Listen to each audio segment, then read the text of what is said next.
কি করছেন? কিছু না, আকাশ দেখছিলাম।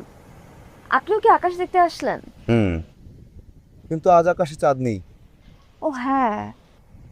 চাঁদ দেখতে ইচ্ছে করছে। এক কাজ করেন, কবিতা শোনান। হ্যাঁ, কবিতা শোনাবো। একটা আমার পছন্দের কবিতা আর একটা আমার কবিতা। বাবা, আপনি তো দেখি একদম কবিদের মতো করে কথা বলা শুরু করে দিলেন। আমরা তো সবাই কবি। হুম।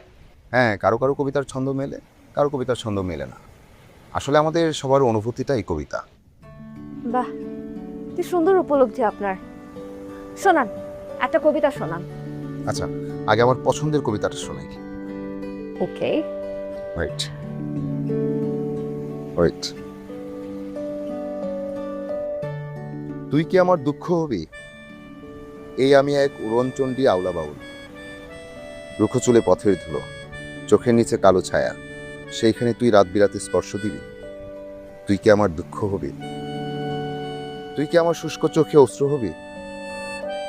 মধ্যরাতে বেজে ওঠা টেলিফোনের ধ্বনি হবি? তুই কি আমার খাখা দুপুর নির্জনতা ভেঙে দিয়ে ডাক পিয়নের নিষ্ঠ হাতে ক্রমাগত নড়তে থাকা দরজাময় করা হবি?